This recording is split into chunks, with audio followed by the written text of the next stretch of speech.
Welcome guys. आज जो हम करने जा रहे हैं वो है आपकी बुक फ्लेमिंगो का चैप्टर नंबर 3, जिसका नाम है डीप वाटर।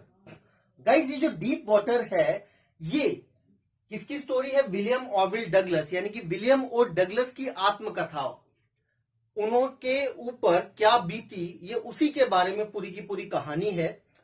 ठीक है, ये जो चैप्टर है ये उनकी एक किताब है ऑफ मैन एंड माउंटेन्स, उसी का एक छोटा सा पार्ट है, एक्सर्प्ट है, यानी कि अंश है।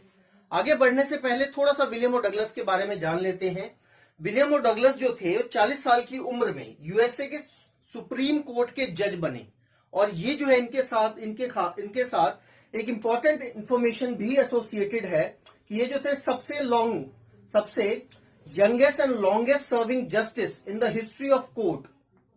राइट, कोर्ट की हिस्ट्री में सबसे लंबे समय तक और सबसे यंग एज में सुप्रीम कोर्ट के जज बनने वाले व्यक्ति थे। इसमें इन्होंने दिखाया है कि किस तरह से उनके ऊपर, यानी कि एक यंग बॉय के मन में पानी के प्रति, वाटर के प्रति डर पैदा हो जाता है, और आखिरकार अपनी दृढ़ निश्चय की वजह से उस पानी के डर के ऊपर वो काबू पाते हैं।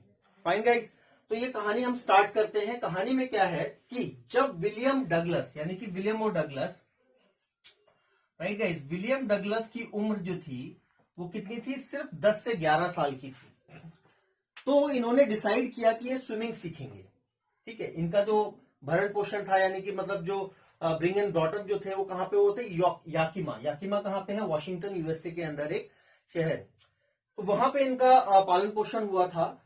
ठीक है, 10-11 साल की उम्र में इन्होंने डिसाइड किया कि ये स्विमिंग सीखेंगे। उनके घर के पास ही एक YMCA पूल था, वो उनको एक अच्छी अपॉर्चुनिटी प्रोवाइड कर रहा था, and it was safe for swimming. ठीक है, पास में ही याकिमा रिवर भी बह रही थी, बट इनकी मदर ने इनको वार्न किया कि याकिमा रिवर में जाना सेफ नहीं है, क्योंकि वो बहुत तेज बहती है और वहां पे और भी कई सारे एक्सीडेंट्स हो चुके थे। अब YMCA पूल के बारे में अगर हम बात करते हैं, जो कि याकिमा में था, Yakima a place in Washington, USA, it was only 2 to 3 feet deep at the shallow and. Shallow का मतलब कम गहरा, and it was only 9 feet deep at the deep and. जो डीप एंड था वहां पे कितना था? ये 9 feet डीप था।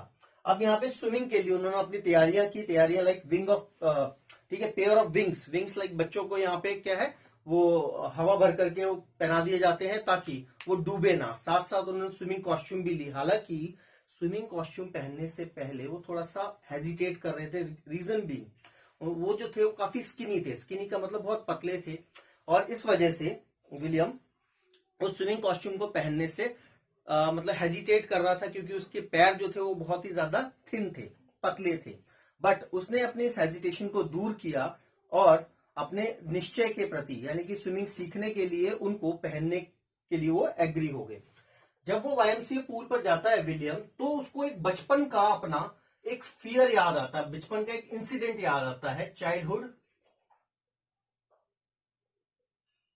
ठीक है, इंसिडेंट तो नहीं कहेंगे इसको, इट वॉज अ एक्सीडेंट। ठीक है, एक दुर्घटना होती है। क्या थी ये?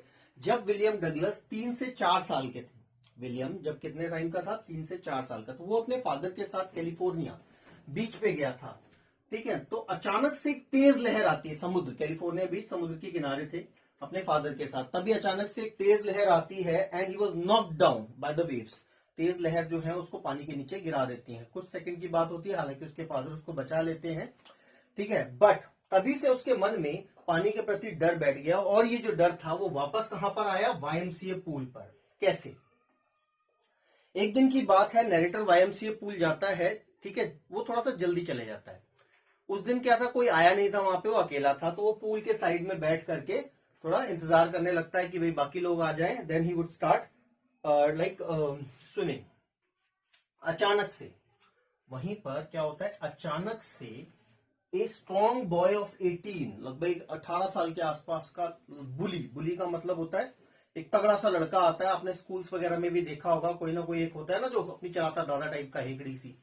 तो एक तगड़ा सा लड़का आता है 18 साल की उम्र का, उसको उठाता है and through him into the deep end of the pool. तो जो पूल का जो डीप एंड था वहां पे उसको क्या कर देता है, वो फेंक देता है।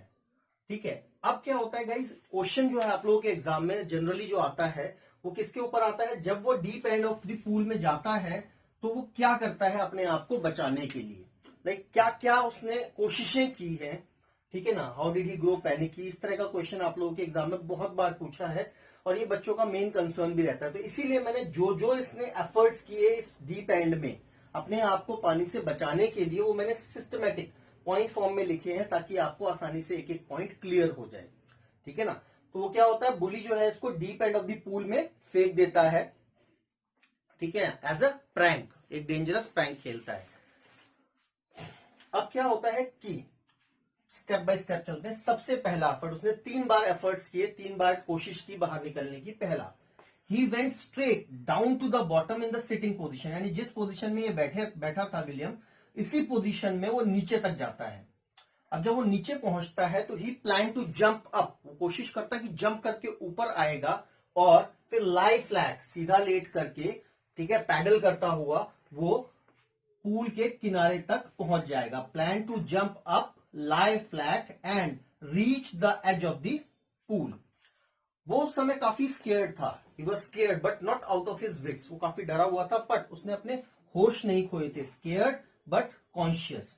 वो जो 9 फीट थे, ये जो 9 फीट का डिस्टेंस था, it appear to be more like 90 feet. उसको कितना लग रहा था, 90 फीट के आसपास लग रहा था। फाइन गाइस, ये था फर्स्ट एफर्ट। फिर वो सेकंड एफर्ट अपना स्टार्ट करता है, जब ऊपर आके दोबारा नीचे पानी की तरफ जाता है। हिट बॉटम हार्ड, नीचे जाके कस के एकदम बॉटम को जंप करने की कोशिश करता है। रीच द सरफेस, सरफेस पहुंच भी जाता है ऊपर, बट अगेन गोइंग डाउन, पर अगेन वो क्या होता है, पानी के नीचे जाना शुरू हो जाता है। ट्राई टू क्लच और रोप, जब वो ऊपर आता है तो कुछ पकड़ने की कोशिश करता है, चाहे रोप आ जाए या सीढ़ियां ढूंढने की कोशिश करता है, पर उसके हाथ में कुछ नहीं आता सिवाय पानी की। ओनली वाटर रैन थ्रू फिंगर्स। उस समय उसके हैंड्स एंड लेग्स पैरालाइज, हाथ और पांव जो थे एकदम से मूवमेंट नहीं हो रही थी। पैरालाइज का मतलब ऐसे लकवा मार जाना होता है, कोई वैसे पता नहीं चल रहा था कि हाथ पांव है भी। और रिजिड, ठीक है, एकदम अकड़ से गए थे। सर जो था उसका जकड़ रहा था, throat, head throat. Lungs ready to burst, उसके फेफड़े जो थे ऐसा महसूस हो रहा था जैसे फट जाएंगे अभी, ठीक है ना, बिकॉज उसको क्या नहीं मिल रही थी, ऑक्सीजन नहीं मिल रही थी। तो it happen in the second trial. Now what happen in the third trial, sucked water instead of air. Third trial में क्या होता है कि वो पानी पी जाता है खूब सारा एयर के चक्कर में। लास्ट में ही गेव अप ऑल एफर्ट्स, जब वो सारे प्रयास कर बैठता है, जब उसको कुछ हासिल नहीं होता है तो he gave up all effort. He was drowsy, drowsy मतलब उसको नींद सी आ रही थी। एंड फेल्ट लाइक स्लीपिंग, उसको ऐसा महसूस हो रहा था जैसे नींद आ रही है। उस समय पे he experienced freedom from fear of death, उसको कुछ समझ नहीं आ रहा था, उसको ऐसा लग रहा था एकदम अनकॉन्शियस हो गया है, ठीक है ना। उस समय उसका जो मौत का डर था वो भी उससे दूर हो चुका था, ठीक है। उसके कुछ समय बाद हालांकि उसको कोई बचा लेता है। When he came to senses, जब उसको होश आता है, when he came to senses, ठीक है, he was lying on his stomach, वो अपने पेट के बल, ठीक है, lying on his stomach beside the pool, pool के बराबर में वो क्या था, लेटा हुआ था, ठीक है ना। एंड वॉमिटिंग, और उल्टियां कर रहा था। तो वो लड़का, वो बुली जिसने इसको फेंका था, वो कहता है आई वॉज जस्ट जोकिंग, मैं तो बस मजाक कर रहा था। बट उसकी तो लगभग इस मजाक के चक्कर में जान ही चली गई थी। He nearly died in this misadventure. तो आई होप गाइज ये आपको पूरे स्टेप समझ आए होंगे, इनको आप याद रखिएगा। ये आपके एग्जाम में शॉर्ट और लॉन्ग दोनों ही फॉर्म में क्वेश्चन जरूर बनता है और बहुत ज्यादा अच्छे चांसेस हैं इस क्वेश्चन के आने के। अब क्या होता है गाइज, आगे चलते हैं। अभी जो डर था उसको काफी लंबे समय तक सताता रहता है, जिसकी वजह से जितने भी वाटर स्पोर्ट्स थे, वाटर रिलेटेड एक्टिविटीज थी, वो सबसे दूर भागता है, ठीक है ना। चाहे वो फिशिंग हो गई, कैनोइंग है, बोटिंग है, या फिर और भी जितने वाटर स्पोर्ट्स थे वो उनसे डरता रहता है। काफी लंबा समय जो है उस डर के साथ वो बिताता है। आखिरकार अपने इस डर के ऊपर काबू पाने के लिए उसने हर संभव प्रयास किया, पर उसको कोई खास सक्सेस हासिल नहीं होती है। ये जो डर था कस के उसके दिल को पकड़े रहता है, जिसकी वजह से चाहे वो मैनी लेक्स है, न्यू हैम्पशायर है, डेस्ट्यूट्स है, कोलंबिया है, बंपिंग लेक, इस तरह की जितने भी वाटर बॉडीज थे वो वहां जाने से डरता रहा। आखिरकार उसने निश्चय किया, दृढ़ निश्चय किया कि चाहे हुक और क्रुक किसी भी तरीके से वो इस डर के ऊपर काबू पाएगा। इसलिए उसने इस डर के काबू पाने के लिए अपने आप को एक स्विमिंग क्लासेस के लिए एनरोल कर लिया और एक इंस्ट्रक्टर की मदद से स्विमिंग सीखने की कोशिश की। नाउ व्हाट इंस्ट्रक्टर डिड, अब इंस्ट्रक्टर जो है उसने उसको स्विमिंग सिखाई। Fine guys, got an instructor. Instructor जो था उसको हफ्ते में 5 दिन 1 घंटा डेली प्रैक्टिस कराता था। ठीक है, इंस्ट्रक्टर ने क्या किया, एक रोप ली, एक रस्सी ली और उसको पुली, दिस इज पुली, घिरनी, इस पुली से लगा करके उसकी बेल्ट से बांध दिया। अब क्या था, इसके मन से डर दूर हो गया कि भाई डूबेगा तो है नहीं क्योंकि रस्सी बंधी हुई है। इसने इसको सिखाया कि कैसे पानी के अंदर आगे, back and fourth, up and down, ऊपर नीचे किस तरह से हुआ जाता है, पानी के अंदर स्विम कैसे किया जाता है कि आगे कैसे जाना है, पीछे कैसे जाना है, ऊपर कैसे आना है, नीचे कैसे आना है। साथ साथ इसने इसको सिखाया how to exhale and how to inhale, यानी कि पानी के अंदर से मुंह बाहर निकाल करके क्या करना था, सांस लेनी थी और पानी के अंदर जाकर के सांस को छोड़ देना था। तो उसने इनहेल एक्सहेल, हाथ को कैसे मूव करना है, पैर को कैसे मूव करना है, वो सारी चीजें उसको सिखा दी। आखिरकार काफी लंबे कुछ समय प्रैक्टिस करने के बाद he became a complete swimmer. वो जो है वो एक कंप्लीट स्विमर बन जाता है। बट अभी भी कहीं ना कहीं उसके मन में किसी न किसी कोने में वो डर जो था अभी भी बैठा हुआ था कि कहीं वो डूब तो नहीं जाए, मतलब पानी के प्रति जो डर था वो अभी भी उसके मन में कहीं ना कहीं बैठा हुआ था। तो उस डर के ऊपर काबू पाने के लिए ठीक है ना, उसने क्या किया, he went to lake Wentworth. Wentworth नाम की लेक जाता है, वो जो कहां पे थी, न्यू हैम्पशायर में थी। ठीक है, और ट्रिक्स आइलैंड, ट्रिक्स आइलैंड से इस लेक के अंदर छलांग लगा देता है। ट्रिक्स आइलैंड से क्या करता है, वो इस लेक के अंदर छलांग लगा देता है और यहां पर क्या करता है, स्विम करता अकेला, क्योंकि उसको डर जो था वापस कब आता था, जब कभी भी वो अकेला होता था। ठीक है ना, कॉन्फिडेंस तभी नहीं आ रहा था। तो ट्रिक्स आइलैंड से वो छलांग लगा देता है और 2 मील तक, 2 miles up to Stamp Act Island, यहां से यहां तक का डिस्टेंस कितना है, 2 mile, 1 mile is equals to 1.6 kilometre. तो 2 मील तक वो स्विमिंग करता है। ठीक है ना, और ये लगभग 2 घंटे का समय, 2 घंटे तक वो स्विमिंग करता है इसी लेक के अंदर, लेक वेंटवर्थ के अंदर। सिर्फ एक बार उसके मन में डर जो है वो वापस आता है, वो भी कब, जब वो लेक के बीचों बीच था।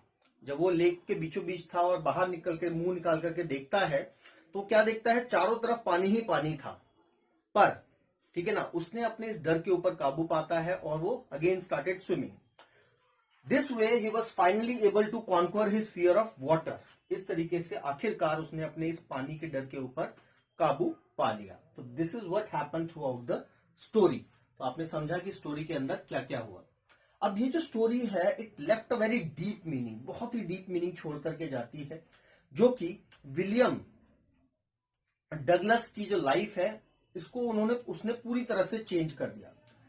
विलियम डगलस ने रियलाइज किया कि death was peaceful, only the fear of death was fearful. कहने का मतलब है कि डेथ तो बहुत ही शांतिपूर्ण है, सिर्फ जो डर है डेथ का वही डरावना है। ठीक है, कॉन्करिंग फियर, जो डर के ऊपर काबू पाने के बाद उसको रियलाइज हुआ कि जो जीवन है उसकी ट्रू वैल्यू क्या है, और जिसकी वजह से उन्होंने अपने जीवन का हर एक क्षण, एक एक मोमेंट जो है उसको अच्छी तरह से यूटिलाइज किया, अच्छी तरह से जिया। फाइन, तो this way he was finally learn to live life to the fullest, पूरी फुल मूड में लाइफ को कैसे जिया जाए। और एक और हमें इससे लेसन मिलता है, ऑल द ऑब्स्टिकल टेरर्स, जितने भी हमारे जीवन में रुकावटें हैं, डर है, फियर है, टेरर्स है, उन सब के ऊपर काबू पाया जा सकता है। What we need is determination and courage. हमें किसकी जरूरत है, दृढ़ निश्चय और साहस की। आई होप गाइज आप लोगों को ये पूरी की पूरी स्टोरी, पूरा का पूरा लेसन जो है अच्छी तरह से समझ आया होगा। We have covered each and every point of this lesson. This would be very helpful in your examination. Right guys, notes के लिए आप लोग नीचे लिंक में या फिर हमारे एप्लीकेशन से ये सारे नोट्स एक्सेस कर सकते हैं। Fine, so that's all we have for today. See you in the next video. Till then, Jai Hind, bye bye.